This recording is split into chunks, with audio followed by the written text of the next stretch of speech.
New York times ने जनवरी तक के उपलब्ध आंकड़ों के आधार पर अध्ययन कर बताया है कि भारत में अब तक कोविड से मरने वालों की संख्या 42 लाख तक जा सकती है।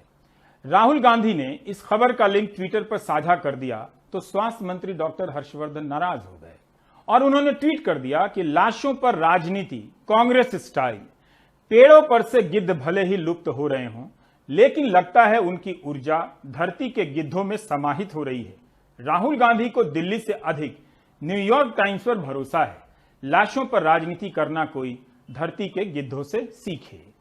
गिद्धों को लेकर स्वास्थ्य मंत्री की जानकारी ठीक नहीं है, ना परंपरा के हिसाब से ना विज्ञान के हिसाब से।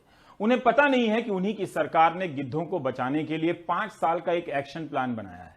यह कार्यक्रम 2006 से चल रहा है। वैसे स्वास्थ्य मंत्री ने गिद्धों के प्रति जिस घृणा का प्रदर्शन किया है वो अफसोसजनक है। इसलिए बताना जरूरी है कि आसमान में उड़ते गिद्धों को नहीं मालूम कि मोदी सरकार के मंत्री डॉक्टर हर्षवर्धन उनके बारे में क्या सोचते हैं। ठीक उसी तरह डॉक्टर हर्षवर्धन को नहीं मालूम कि उनके सरकार के पर्यावरण मंत्री ने गिद्धों को बचाने और उनकी संख्या बढ़ाने के लिए 5 साल का एक एक्शन प्लान बनाया है।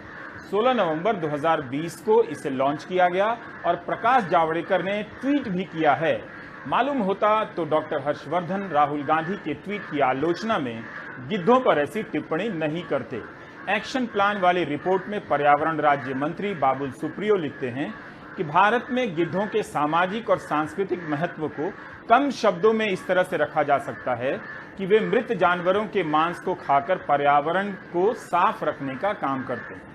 तो इस तरह कोविड की इस दूसरी लहर में टीका और मरने वालों की संख्या को लेकर तरह तरह के सरकारी बयानों से अगर कोई झूठ साफ करने का काम करता है तो वो गिद्ध हो जाता है डॉक्टर हर्षवर्धन के अनुसार, और गिद्ध होकर भारत की संस्कृति की रक्षा करता है। ये तो अच्छी बात है।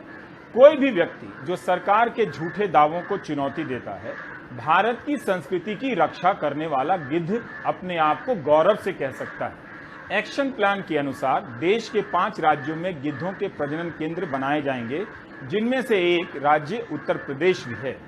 अभी कुछ दिन पहले डॉक्टर हर्षवर्धन ने वैज्ञानिक चेतना की चिंता में रामदेव को पत्र लिखा था, लेकिन गिद्धों के प्रति उनका नजरिया बता रहा है कि उन्हें भी वैज्ञानिक नजरिए को बेहतर करने की जरूरत है। Hope he doesn't mind and starts reading something about vultures. और ट्विटर पर गिद्ध वाली ट्वीट को जो उन्होंने पिंड किया है उस पर विचार भी कर लें। खामखा गिद्धों को बदनाम कर दिया। डॉक्टर हर्षवर्धन को इतना ही बता दीजिए कि पारसी समाज गिद्धों को कितनी आदरणीय निगाह से देखता है।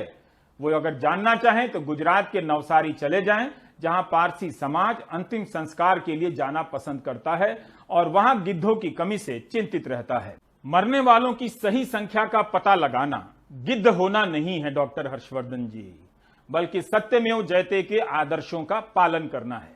वाल्मीकि रामायण के अरण्य कांड के 50वें सर्ग का एक श्लोक है, श्लोक संख्या 3, जो मैं हिंदी में बता रहा हूं, जिसमें जटायु कहते हैं, हे 10 मुखी रावण, मैं प्राचीन सनातन धर्म में स्थित सत्य प्रतिज्ञ और महाबलवान गिद्धराज हूं।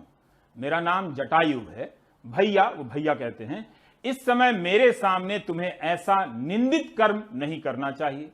गिद्धराज सत्य प्रतिज्ञ हैं। बताइए डॉक्टर हर्षवर्धन को, सत्य के साथ खड़े हैं और निंदित कर्म का विरोध कर रहे हैं। सबको पता है कि सरकार ने मरने वालों की संख्या सही नहीं बताई है। हर किसी को गिद्ध बनकर उस पर सवाल करना चाहिए इस बात को लेकर।